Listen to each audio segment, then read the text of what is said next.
신종 코로나 바이러스로 시작했던 한 해가 어느덧 마지막 달을 지나고 있습니다. 바이러스 감염으로 많은 사람들이 목숨을 잃었습니다. 그리고 많은 사람들이 바이러스에 걸려 지금도 투병하고 있습니다. 투병하고 있는 그들의 모습을 보고 있으면 이내 저의 마음도 많이 아파함을 느낍니다. 그 중에서도 저희 마음이 참 많이 뭉클했던 한 장면이 지금도 잊혀지지 않습니다.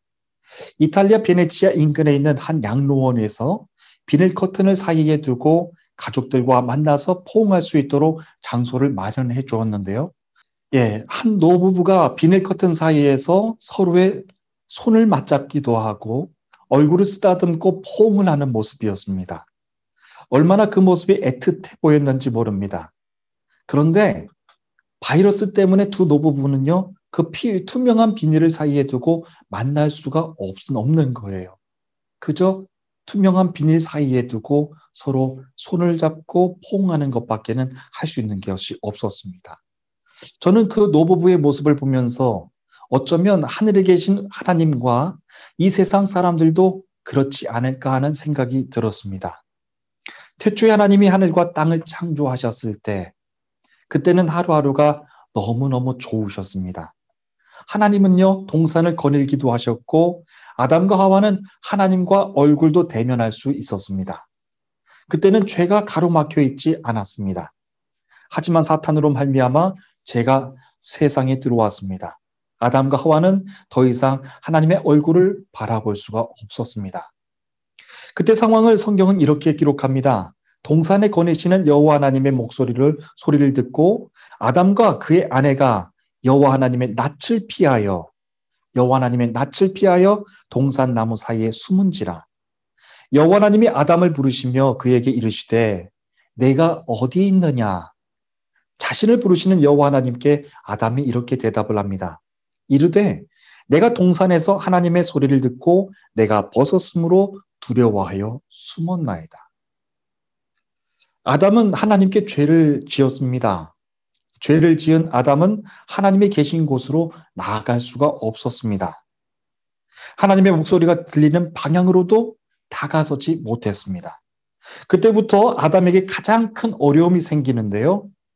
일을 해야 되는 것, 노동을 해야 되는 것, 땀을 흘려서 일을 해야 되는 것, 그런 것도 어려운 것이지만 그것과는 차원이 다른 어려운 문제가 생겼습니다. 그때부터는요, 자기가 앞으로 나가야 될 방향을 스스로 결정을 해야 되는 어려움이 있었어요. 너무도 신기한 것은요, 하나님이 계신 방향만 빼고 정하면 되는 거였어요. 하나님의 목소리가 들리는 방향만 피해서 정하면 되는 거였어요. 쉽죠? 그것이 하나님 없는 사람들이 세상을 개척해 나가는 인생의 방향입니다. 그래서 그들도 세상에서 얼마든지 부자가 될 수 있죠. 형통할 수 있습니다. 그러나 하나님이 계신 방향만 빠진 헛된 형통함입니다. 여러분, 그래서 가끔은 내 자신을 멈추고 뒤를 돌아볼 필요도 있습니다. 뒤를 돌아보니 하나님의 음성이 들리는 쪽으로 내 인생을 개척해 왔는가? 아니면 그분의 음성이 들리는 방향만 피해서 왔던가 하는 것을 점검해 볼 필요가 있습니다. 뒤를 돌아보면 내 인생의 그 굴곡이 삐뚤빼뚤할 수도 있습니다. 아니면 올곧을 수도 있습니다. 삐뚤빼뚤해도 좋습니다. 올곧어도 좋습니다. 하나님의 음성이 들린 쪽으로만 삶의 방향을 개척해 나가면 되는 것입니다. 때로는 삶의 고난과 실패가 올 때 그때 우리들의 인생의 굴곡은 삐뚤빼뚤할 것입니다. 그러나 하나님만 향하는 방향만 올곧아지면 삐뚤빼뚤하면서도 그 방향은 하나님께로만 향하는 것입니다. 오직 방향은 하나님께로만 향하고 있는 것이죠. 이사야 26장 3절 4절에 있는 말씀입니다. 주께서 심지가 견고한 자를 평강하도록 지키시리니 이는 그가 주를 신뢰함이니라. 너희는 여호와를 영원히 신뢰하라. 주 여호와는 영원한 반석이미로다. 저는 오늘 성탄절 예배 주시는 제목의 말씀을요, 삐뚤어도 좋다, 방향만 곧으면 된다라고 정해봤어요. 자, 그럼 오늘 하나님께서 주시는 말씀을 다 함께 한번 보시겠습니다. 요한복음 3장 14절부터 16절까지 있는 말씀을 제가 받들어 봉독합니다. 요한복음 3장 14절부터 16절까지 있는 말씀입니다. 모세가 광야에서 뱀을 든 것 같이 인자도 들려야 하리니 이는 그를 믿는 자마다 영생을 얻게 하려 하심이라. 하나님이 세상을 이처럼 사랑하사 독생자를 주셨으니 이는 그를 믿는 자마다 멸망하지 않고 영생을 얻게 하려 하심이라. 아멘. 하나님께서 오늘 주시는 말씀은 우리가 너무나도 잘 알고 있는 요한복음 3장 16절에 속하는 말씀 본문입니다. 하나님이 세상을 이처럼 사랑하사 독생자를 주셨으니 이는 그를 믿는 자마다 멸망하지 않고 영생을 얻게 하려 하심이라. 그런데 주님이 이 말씀을 하시기 위해서 그 전에 매우 중요한 말씀을 하신 것에 우리는 주목해야 됩니다. 그것은 14절 말씀인데요. 모세가 광야에서 뱀을 든 것 같이라고 하는 말씀입니다. 모세가 광야에서 뱀을 든 것 같이라고 하신 이 말씀은요. 민수기 21장에 기록되어 있는 말씀입니다. 민수기 21장은 가데스 바네아에서 요단 동편까지 가는 여정으로 이스라엘 백성들이 세 차례 전쟁에서 승리하고 세 차례 걸쳐 강을 건너가는 사건, 그리고 두 번의 노래를 부르는 내용으로 기록된 말씀입니다.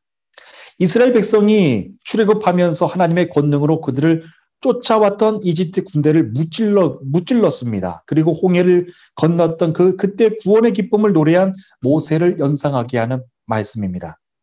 민수기 21장의 시작은 네겝에 거주하는 가나안 사람 아랏 왕의 공격으로부터 시작합니다. 그때 하나님은 그들을 완전히 진멸하시고 그곳의 이름을 완전히 멸함이라고 하는 뜻의 히브리어 호르마라고 하는 뜻의 그 이름을 붙여주셨어요. 그런데 아이러니하게도 그들이 맛본 첫 번째 전쟁에서의 승리는요, 평탄한 길을 보장해주지 못했습니다.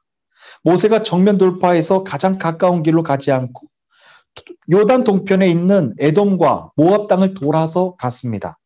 그때 에돔 왕이 출애굽 두 번째 세대가 지나가는 것을 허락하지 않았습니다. 그러나 더 큰 그림으로 이것을 보면요. 이는 부모 세대의 하나님이 아닌 출애굽 두 번째 세대들이 하나님을 직접 만나게 하기 위한 하나님의 섭리였다라고 하는 것을 알 수 있습니다. 그런데 하나님의 섭리를 이해하지 못했던 출애굽 두 번째 세대들은 부모 세대들과 똑같이 행동했습니다. 그것은 바로 불평입니다.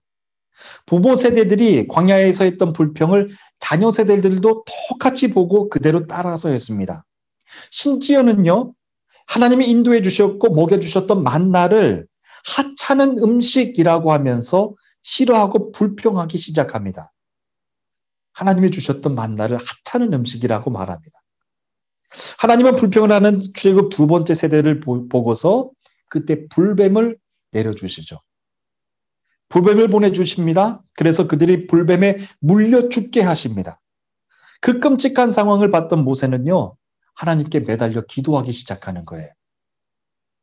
이 뱀들을 우리에게서 떠나가게 하여 주옵소서. 그때 하나님께서 모세에게 말씀하셨습니다. 노뱀을 만들어 장대 위에 달아두게 하시고 하나님의 말씀에 순종하고 그 노뱀을 쳐다보는 자는 구원을 받을 것이니라 라고 말씀하셨어요. 여러분, 독사에게 물렸는데요. 노수로 만든 가짜 뱀, 장난감 뱀을 보는 것은 굉장히 어리석은 일처럼 보입니다. 그런데 놀라운 것은 하나님의 말씀에 순종하고 장대 위에 매달린 그 노뱀, 가짜 노뱀을 쳐다봤던 사람들은 모두 구원을 받았다는 거예요. 출애굽 두 번째 세대들이 광야에서 경험했던 이 노뱀 사건은 불뱀에 물렸을 때 대처하는 치료 방법을 가르쳐 주신 것이 아니었습니다. 시선을 어디에 두느냐를 훈련하시는 방법이었어요. 시선을 어디에 두느냐에 따라서 네가 살 수도 있고 죽을 수도 있다라고 하는 것을 분명하게 배우게 하신 영적 사건이었어요. 하나님께서 출애굽 두 번째 세대들이 뺑 돌아가서 가게 하신 목적은요. 귀로만 듣던 하나님을 너희들이 눈으로 직접 보라라고 하시는 그 하나님의 섭리가 있었던 것이죠.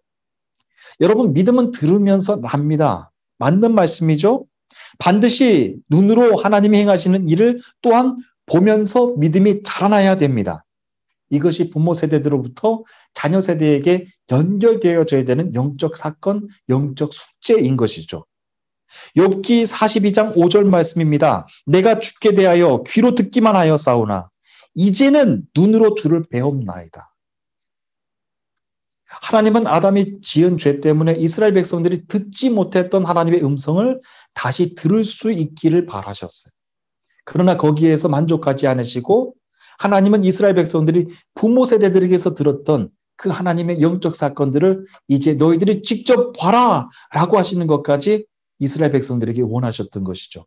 일상 속에서도 실제로 존재하시는 하나님, 일상 속에서도 일하고 계시는 하나님, 그것을 출애굽 두 번째 세대들에게도 동일한 기적을 베풀어 주시는 하나님으로 보여주기를 원하셨던 거예요. 그래서 광야란 광야에서 경험하게 하신 이 놋뱀 사건은요, 믿음의 사람들이 약속의 땅, 가나안 땅을 밟을 때까지 계속 놓지 않고 훈련해야 되는 숙제입니다. 하나님께 시선을 고정하는 겁니다. 얼마나 이것이 중요한 것인지를 하나님은 보여주신 거예요. 지금까지는 부모의 하나님, 부모님으로부터 들려주셨던 그 하나님을 듣는 것만으로도 믿음이 자라나는 것 같았어요. 그런데 이제 하나님께서는요, 부모님으로부터 들렸던 그 하나님, 부모님으로부터 물려받았던 그 하나님을 이스라엘 백성들 두 번째 세대들이 이제는 직접 보기를 원하셨다라고 하는 것입니다. 여러분, 보는 것 참 중요합니다. 시선을 어디로 향하느냐가 정말로 중요합니다. 여러분들의 시선은 지금 어디를 향하고 계십니까? 올 한 해 코로나로 인해서 정말로 많은 일들이 발생을 했어요. 수많은 사람들이 자유를 외치고 수많은 사람들이 진리를 외치고 수많은 사람들이 예배를 외치는 그 많은 장면들을 목격하게 됐어요. 그 수많은 장면들 가운데서 여러분들이 시선을 고정하셨던 곳은 어디셨습니까? 여러분, 놀라운 건요, 내 시선이 고정된 곳에 따라서 내 믿음도 함께 반응한다는 거예요. 불안한 곳을 보면 내 믿음도 불안해져요. 그런데 하나님을 보면 우리의 믿음도 강해지는 것을 느끼게 된다라고 하는 거예요. 누가 믿음이 좋으냐, 누가 믿음이 나쁘냐, 이것을 가르쳐 주시는 레슨이 아닙니다. 누가 하나님의 말씀에 순종해서 장대에 매달린 놋뱀을 보느냐, 누가 하나님의 말씀에 순종해서 장대에 달린 놋뱀을 보느냐, 순종하느냐, 이것이 중요한 것이죠. 오늘 이 시대도 마찬가지입니다. 누가 믿음이 좋은가, 누가 믿음이 오래됐는가, 이것을 하나님께서 묻는 것 아니에요. 정말 하나님의 말씀에 순종해서요, 놋뱀을 보라고 하실 때라도 그 놋뱀을 볼 수 있는 믿음이 너에게 있느냐 하는 것을 물어보시는 거예요. 2020년 성탄 주일 예배에 하나님께서 주시는 말씀입니다. 올 한 해 신종 코로나 바이러스로 인해서 확실하게 정해졌던 것은 아무것도 없었습니다. 학생들의 교육은 이루 말할 수도 없었고요. 우리 성도님들이 사업하고 일하시는 것도 많은 어려움들이 있으셨을 줄로 압니다. 하지만 세상을 창조하시고 이 세상을 운영하시는 하나님, 믿음의 백성에게 말씀으로 인도하시고 그분의 섭리를 이끌어 오셨던 것을 우리는 눈으로 봐왔습니다. 여기에서 중요한 것은요, 누가 믿음이 좋다, 나쁘다, 누가 믿음이 오래됐다, 이제 초신자다, 이거 절대 중요한 것 아닙니다. 하나님이 앞으로 이끌어 가실, 이제 2021년을 향하여서 나가실 그 앞으로의 목적을 우리는 바라보고 있는가, 믿음으로, 그 믿음의 눈으로 바라보고 있는가가 중요하다라고 하는 거예요. 저는 이렇게 불안한 시기에서도 신실하신 하나님께서 여러분 한 사람 한 사람에게 말씀해 주시고 보여주고 계시는 그 로드맵이 분명히 있는 줄로 믿습니다. 그 믿음의 로드맵을 따라서 여러분들은 신실하신 하나님의 그 방향을 따라서 시선을 고정하실 수 있게 되기를 간절히 소원합니다. 경제적으로 어렵고 육체적으로도 불안하고 우리 아이들의 학업은 더없이 말할 수 없이 불안한 그런 시대 가운데서 살아갑니다. 하지만 중요한 것, 하나님의 섭리가 이 가운데 계시다라고 하는 거예요. 곧장 갈 수 있는 길도 뺑 돌아서 가게 하신 하나님의 섭리가 오늘 이 시대 가운데 저와 여러분들 가운데 존재한다라고 하는 것입니다. 저는 이렇게 불안한 시기에서도 우리 믿음의 공동체, 예배 공동체가 모두 하나님만 향하여 시선을 고정하실 수 있게 되기를 간절히 소원합니다. 우리 이어서 17절과 18절 말씀을 우리 다 함께 읽겠습니다. 17절과 18절에 있는 말씀입니다. 하나님이 그 아들을 세상에 보내신 것은 세상을 심판하려 하심이 아니요 그로 말미암아 세상이 구원을 받게 하려 하심이라. 그를 믿는 자는 심판을 받지 아니하는 것이요 믿지 아니하는 자는 하나님의 독생자의 이름을 믿지 아니하므로 벌써 심판을 받은 것이니라. 아멘. 지금까지는요, 장대에 달린 놋뱀을 보는 것이 중요했어요. 하나님이 보라고 하신 그 목적지를 향해서 시선을 고정하는 것이 중요했어요. 어떤 상황에서도요, 신실하신 하나님의 섭리를 믿고서 성실하게 나아가는 것, 그것이 중요했어요. 하지만 지금부터는 앞으로 있게 될 심판과 구원을 아는 것이 중요합니다. 여러분, 구원의 믿음이 확실하기 위해서는요, 심판에 대한 믿음이 확실해야 돼요. 누군가가 나에게 구원이 확실하십니까? 라고 묻는다면 여러분, 하나님이 이 세상을 향하신 심판도 나는 분명히 믿습니다. 라고 하는 믿음의 고백이 양면으로 함께 이루어지는 거예요. 심판에 대한 고백이 확실하지 않다면 구원에 대한 고백도 확실할 수가 없다라고 하는 것이죠. 구원에 대한 믿음이 확실해야 심판에 대한 믿음도 확실합니다. 만약 구원에 대한 믿음이 분명하지 않다면 우리는 심판에 대한 믿음을 다시 한번 점검해 봐야 됩니다. 예수님은 세상을 구원하시기 위해서 이 땅에 오셨습니다. 하지만 아버지께서 아들에게도 심판의 책임을 맡기셨어요. 요한복음 5장 22절 이하에 있는 말씀입니다. 아버지께서 아무도 심판하지 아니하시고 심판을 다 아들에게 맡기셨으니 내가 진실로 진실로 너희에게 이르노니 내 말을 듣고 또 나 보내신 이를 믿는 자는 영생을 얻었고 심판에 이르지 아니하나니 사망에서 생명으로 옮겼느니라. 아멘. 심판은 누구나가 다 받게 될 것이라고 말씀하신 거예요.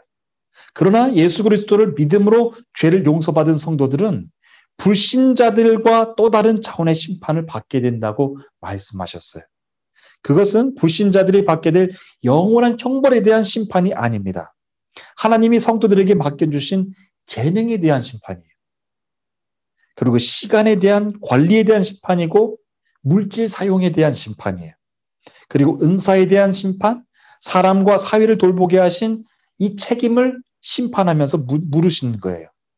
이것을 어떻게 사용했느냐라고에 따라서 어떤 사람은 칭찬을 받고 상급을 받게 될 것입니다.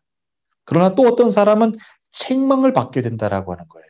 이것이 믿는 사람들의 심판이 세상 사람들의 심판과 다른 것입니다. 그러므로 사랑하는 주님의 성도 여러분, 하루하루를 살아가시면서 여러분들에게 맡겨주신 시간을 잘 활용해야 됩니다. 여러분들에게 주신 물적 재산을 잘 활용해야 됩니다. 여러분들에게 주신 건강도, 여러분들에게 주신 모든 자녀들도 잘 관리하고 양육해야 됩니다. 사회적인 책임도 마찬가지죠. 이 땅에 있는 억울한 자, 그리고 굶주린 자, 이 땅에 있는 모든 아버지 하나님 그 원하시는 그 부분들을 우리가 눈여겨보고 있느냐 하는 거예요. 세상을 구원하실 아기 예수님으로 오신 그분이 이 땅으로 오신 구세주를 우리는 경배하고 찬양합니다. 2000년 전에 오셨던 그 아기 예수님의 구원 사역은요, 이미 십자가의 완성을 통해서 다 이루셨어요. 이제 그분은 우리를 구원하시고요, 심판도 하게 되실 거예요. 심판은 미래로부터 오는 것이지만 동시에 오늘 이 시간 계속해서 이루어져 간다라고 하는 것을 알 수가 있어요. 만약 오늘 우리는 게으르다면, 만약 우리가 오늘 하루의 시간을 온전하게 활용하지 못한다면, 만약 오늘에 주신 그 재산을 우리는 헛되이 사용한다면 우리는 그 시간 앞에서, 우리는 그 사용함 앞에서 심판을 받게 됐다라고 하는 거예요. 하나님의 심판은 미래에 있게 될 것입니다. 그리고 동시에 현재의 역사, 인간의 역사 시간 안에서도 존재한다라고 하는 거예요. 여러분들은 이제 여러분들은 이제 재산을 어떻게 활용하시겠습니까? 우리 특별히 저는 두 자녀가 있기 때문에 우리 어린 자녀들에게 마음이 많이 가요. 올 한 해 신종 코로나 때문에 정말 한 주도 제대로 교육을 받지 못했어요. 이렇게 어둡고 이렇게 암울하고 이렇게 불확실한 시간 가운데서 아이들에게 어떤 것을 부탁해야 되는가? 어떻게 활용하는 것이 시간을 잘 활용하게 되는 것인가? 부모인 저조차도 잘 알지 못하면서 자녀들에게 그냥 공부만 강요했던 그런 모습을 제가 돌이켜 봅니다. 우리 부모들도 마찬가지죠. 신종 코로나 바이러스를 핑계를 대면서 하나님의 일에 게을렀고 하나님의 일에 지혜롭지 못했고 그 모든 하나님이 주신 그 사건에 대해서 성실하지 못했다면 이것 또한 우리는 심판을 받게 될 거예요. 그리고 우리에게 주신 각자에게 주신 달란트가 다 있어요. 어머니에게 주신 달란트, 아버지에게 주신 달란트, 자녀들에게 주신 달란트. 그 달란트들을 잘 활용했는가? 그것이 마지막 때 그리고 현재 계속 진행 중인 심판이라고 하는 사실입니다. 저는 이 마지막 때에 받게 될 심판 그리고 오늘도 이루어져 가고 있는 그 하루의 심판을 우리가 잘 활용하면서 하나님께 칭찬받는 거룩한 주의 일꾼들이 되시기를 주님의 이름으로 축복합니다. 예, 우리 이어서 19절과 20절 말씀을 다 함께 읽도록 하겠습니다. 19절과 20절 말씀입니다. 그 정죄는 이것이니 곧 빛이 세상에 왔으되 사람들이 자기 행위가 악함으로 빛보다 어둠을 더 사랑한 것이니라. 악을 행하는 자마다 빛을 미워하여 빛으로 오지 아니하나니 이는 그 행위가 드러날까 함이요. 아멘. 여러분, 심판은 미래에 오는 것입니다. 하지만 동시에 현재 진행형으로 현재 인간의 역사 가운데서도 이루어지고 있습니다. 그것은 빛이 세상에 왔지만 사람들이 빛보다 어둠을 더 사랑한 것이라고 말씀해 주셨습니다. 악을 행하는 사람들마다 빛을 미워합니다. 그리고 빛으로 오지 아니하였다고 말씀하십니다. 그런데 사람의 이성과 논리를 좋아하는 현대인들의 그 사고방식으로 보면요. 빛과 어둠만 가지고는 설명하면 잘 이해가 되질 않아요. 그래서 인간의 역사 안에서도 이루어지고 있는 현재 심판에 대해서 이해하려면 오늘의 말씀, 요한복음 3장 본문을 시작하게 한 이 니고데모에 대한 사건을 우리는 돌이켜 봐야 될 필요가 있습니다. 니고데모는요, 유대 관원이자 선생님이었어요.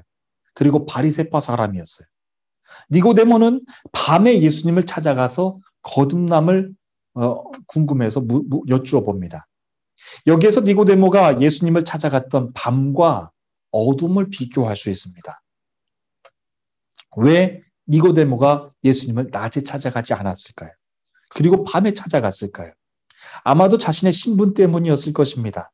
자신은 유대의 관원이었고 선생이었습니다.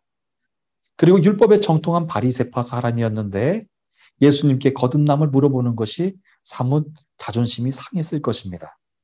그래서 자신의 약한 부분을 최대한 감출 수 있는 어둠이 짙게 깔린 밤에 찾아갔었을 것입니다. 이것은 인간의 상식 안에서 최대한 생각하고 설명해 줄 수 있는 부분입니다. 하지만 예수님이 하신 말씀을 다시 돌이켜 봐야 될 필요가 있습니다. 빛이 세상에 왔으되 사람들이 자기 행위가 악함으로 빛보다 어둠을 더 사랑한 것이니라. 악을 행하는 자마다 빛을 미워하여 빛으로 오지 아니하나니 이는 그 행위가 드러날까 함이라. 여기에서 말씀하신 빛은요, 하나님이 창조하셨던 피조물 그 빛을 의미하는 것 아닙니다. 예수 그리스도 그분을 뜻하는 것이죠. 예수 그리스도가 세상에 오셨지만 사람들이 자기 행위가 악함으로 예수님보다 어둠을 더 사랑했다고 말씀하신 거예요. 그것은 미래로부터 받게 될 심판이 아니라고 하는 거예요. 현재 이미 이루어지고 있는 심판이라고 하는 말씀을 하신 것입니다. 현재도 그 빛을 나는 사랑하고 빛을 향하여서 지금 나가고 있는가 하고 있는 것인가 물어봐야 된다라고 하는 것이죠. 어떤 사람이 그랬다 하잖아요. 나는 예수님이 구원자인 걸 믿어. 그런데 지금은 믿지 않을 거야. 세상에서 하고 싶은 것은 다 하고 죽기 전에만 예수님을 믿으면 돼. 여러분, 인간의 논리로 따지면 맞는 말인가요? 틀리는 말인가요? 틀리는 말은 아니죠. 그런데 이와 같은 사람들도 이미 현재 심판이 진행 중에 있다라고 하는 것을 알아야 됩니다. 예수님을 구세주로 영접하는 사람들이 아니라 예수님을 구세주로 이용하는 사람들이기 때문에 그렇습니다. 심판은 이처럼 현재에도 계속해서 진행하고 있어요. 미래에 오는 것이지만 현재에도 계속해서 진행하고 있다라고 하는 것, 현재도 계속 이루어지고 있다라고 하는 것을 우리는 알아야 됩니다. 그렇기 때문에 하루에서 수없이 많이 일어나는 그 선택의 기록 가운데 하나님의 목소리를 들을 것인지, 세상의 목소리를 들을 것인지, 하나님의 뜻을 향하여서 나갈 것인지, 아니면 세상의 뜻을 이루기 위해서 나갈 것인지 계속해서 선택하고 결정해 나가야 된다라고 하는 것이죠. 그렇다면 오늘 이제 우리들에게 주시는 말씀의 결론은 무엇일까요? 성탄절에 주시는 말씀인데요. 우리 21절 말씀을 다 함께 우리 한 목소리로 읽겠습니다. 21절 말씀입니다. 읽겠습니다. 진리를 따르는 자는 빛으로 오나니 이는 그 행위가 하나님 안에서 행한 것임을 나타내려 함이라 하시니라. 아멘. 21절 말씀을 제가 표준 세번역으로 다시 한번 봉독해 드리기를 원합니다. 진리를 따르는 사람은 빛으로 나아간다. 그것은 자기 행위가 하나님 안에서 이루어졌음을 드러내려는 것이다. 아멘. 진리를 따르는 사람은요, 빛으로 나아간다고 했어요. 이것은 아주 적극적인 거예요. 나는 죽기 전에만 예수님을 믿는다. 이것은 굉장히 수동적인 것이죠. 죽음은 오늘 당장 오는 것 아니에요. 그러나 오늘 당장 오는 것, 예배해야 되는 것, 하나님이 주신 시간을 관리해야 되는 것, 재산을 관리해야 되는 것, 하나님이 주신 모든 영역들을 관리해야 되는 것, 사회적 책임을 돌봐야 되는 것, 구원의 영역을 돌봐야 되는 것, 이것들은 지금 당장 해야 되는 일들이에요. 이것들을 우리는 지금 하나님의 말씀에 순종해서 빛으로 향하여서 나아가고 있는가라고 하는 것을 물어봐야 된다라고 하는 것이죠. 자기 행위가 하나님 안에서 온전히 이루어졌음을 나타내려고 하는 것이다. 진리를 따르는 사람들은 이렇게 말씀하셨습니다. 하나님 안에서 이루어지는 일들이 있고요. 세상 안에서 이루어지는 일들이 있습니다. 하나님 안에서 진행되는 일, 세상 가운데서 진행되는 일, 무엇이 다를까? 저는 오늘 마지막 말씀을 저희가 돕고 있는 우리 태백교회 지금 가명을 한번 말씀을 드리도록 하겠습니다. 김영철 씨, 우리 지금 인터넷으로 나갈 수 있기 때문에요. 김영철 목사님께서 현진교회 목사님께서 간증해 주신 부분이에요. 이 며칠 전에 목사님과 제가 통화를 했습니다. 목사님께서 아주 기뻐하시는 말씀, 그리고 아주 놀라신 말씀, 속상하신 말씀을 다 말씀해 주셨어요. 먼저 기뻐하시는 말씀은요, 자신의 형님이 오랜 동안, 수십 년 동안 형님을 전도해 왔는데 계속해서 형님이 하나님을 믿었는지, 예수님을 고백했는지 알 수가 없었답니다. 확실하게 고백하지 않았기 때문에요. 그런데 이번에 코로나 사태를 통하여서 형님이 예수님을 영접한 그 사건을 저에게 말씀해 주셨어요. 그 내용은 바로 이렇습니다. 코로나를 통하여서 우리 김영철 목사님의 모든 일가 친척들이 다 확진이 되셨어요. 아내도 확진이 됐고, 자녀도 확진됐고, 그리고 형님, 그리고 동생, 조카, 며느리 다 확진됐어요. 그런데 그 형님의 가족 중에서 가장 먼저 아내분이 너무 안타깝게 3일 만에 확진 판정을 받은 다음에 바로 숨을 거두셨어요. 너무너무 충격적인 사건이었어요. 그렇게 빨리 숨을 거둘 수가 있을까? 신종 코로나 바이러스의 위력이 그렇게 대단하더라고요. 형님이 너무너무 시리에 빠져서 아무것도 할 수 없었답니다.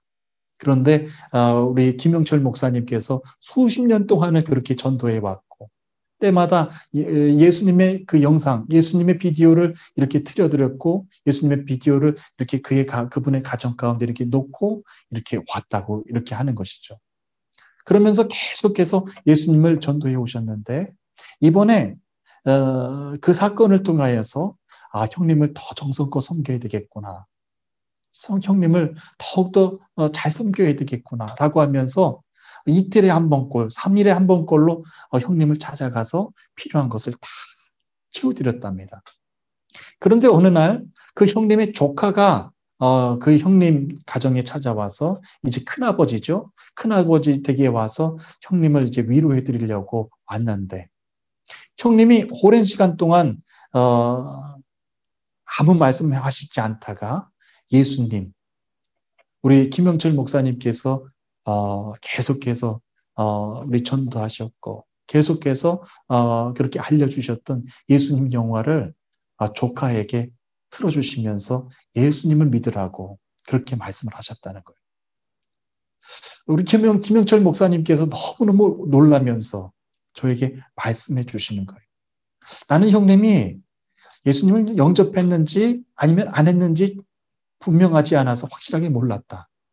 그런데 자신의 조카에게 설명하시고 나한테 또 간증하시는 그런 모습을 통해서 나는 이번에 형님이 정말로 예수님을 믿게 된 것을 나는 눈으로 봤다. 라고 저에게 말씀해 주셨어요. 그러면서 저희에게 감사의 말씀을 더해 주시는데 요번에 코로나를 통하여서 자신의 일가 친척들이 다 확진되면서 집안에서 나갈 수 없는 상황에 이르는 거예요. 집안에서 카란티나 된 거예요. 다 격리 조치됐는데 나갈 수가 없는 상황에서 물론 정부에서도 우리 시청에서도 보조해 주는 것이 있었지만 자신은 더 이렇게 성심껏 자신의 가족들을 다 돌봤다라고 하는 거예요. 그런데 이번에 형님 가족을 이렇게 돌보는 가운데서 필요한 이렇게 물질적 재정을 이렇게 채워주셨고 또한 함께 도와주셨던 우리 교회 위하여서 여러분 모두에게 감사를 드린다고 말씀을 전해주셨어요. 저는 그 부분에 대해서 마음이 너무너무 따뜻했고 감사했어요. 우리가 할 수 있는 것 아무것도 없어요. 어떻게 보면 하나님의 섭리 가운데서 우리는 아무것도 할 수 없다라고 올 한 해 그냥 지나왔는지도 모르겠어요. 그런데 우리가 함께 중보했고 함께 기도했고 함께 아파했을 때 함께 중보했던 그분의 친척들을 통해서 그분의 일가 친척들에게 그리고 그분의 우리 성도들에게 이 부족한 것들을 다 날려주고 부지런히 다 공급해 주었다라고 하는 거예요. 너무너무 감사했어요. 그리고 너무너무 놀라웠어요. 그러면서 오늘 이 말씀을 제가 다시 한번 묵상해 보는 거예요. 진리를 따르는 자는 빛으로 나오니 이는 그 행위가 하나님 안에서 행한 것임을 나타내려 함이라 하시니라. 수십 년 동안 이것이 하나님 안에서 되어지는 일인지 아닌지를 모르셨을 거예요. 그런데 이번에 코로나 이 사태를 통하여서 하나님 안에서 이것이 이루어진 거구나. 하나님 안에서 그것이 이루어지고 그 행위가 나타나는구나 라고 하는 것을 저는 우리 현지인 우리 목사님을 통해서 알게 되는 것이죠. 로마서 8장 32절 말씀입니다. 자기 아들을 아끼지 아니하시고 우리 모든 사람을 위하여 내어주신 이가 어찌 그 아들과 함께 모든 것을 우리에게 주시지 아니하겠느냐. 누가 능히 하나님께서 택하신 자들을 고발하리요. 의롭다 하신 이는 하나님이시니 누가 정죄하리요. 죽으실 뿐만 아니라 다시 살아나신 이는 예수 그리스도시니 그는 하나님 우편에 계신 자요. 우리를 위하여 간구하시는 자시니라. 아멘. 아기 예수님이 이 땅 가운데 오셨어요. 세상은 그분의 오심을 전혀 관심하지 않아요. 오히려 그분의 십자가에 돌아가심, 십자가의 그 구원 사역을 막기 위해서 예수님을 핍박했고 예수님을 죽이려고 모함했어요. 그러나 하나님의 섭리 가운데 예수님의 구원의 길은 완전히 철저하게 보호되면서 구원 사역을 이루어 나가셨던 것을 보게 되는 것이죠. 사랑하는 주님의 성도 여러분, 눈에 보이지는 않지만 오늘도 믿는 자들의 심판이 계속 이루어집니다. 그리고 믿지 않는 자들의 심판도 계속해서 이루어지고 있습니다. 이제 예수 그리스도의 오심을 우리는 어떻게 바라봐야 되겠습니까? 그냥 부모들에게 들은 바를 듣는 것으로 이제 족하지 않습니다. 여러분들 삶의 현장에서 직접 예수 그리스도를 목격하실 수 있게 되기를 바랍니다. 여러분들의 삶의 현장에서 일하고 계시는 그래서 그 하나님의 일하심 안에서 나타내시는 그 일들을 여러분들이 직접 보아 하나님을 아실 수 있게 되기를 간절히 소원합니다. 노뱀을 바라보는 것, 그건 어려운 것 아니에요. 그러나 놀라운 것은요, 믿음이 없으면 그 노뱀도 안 본다는 거예요. 하나님의 말씀을 듣는 것 굉장히 쉬운 일이죠. 그러나 하나님을 향한 믿음이 없다면 그것도 볼 수가 없는 거예요. 저는 여러분 모두에게 말씀의 은혜가 충만히 달마다 가득하시기를 바라고, 하나님의 섭리가 오늘 이 시간에도 여러분들의 기업과 여러분들의 자녀손들 위해 영원히 진행되고 있다고 하는 것을 믿고 함께 나가시기를 간절히 소원합니다. 우리 다 함께 기도하시겠습니다.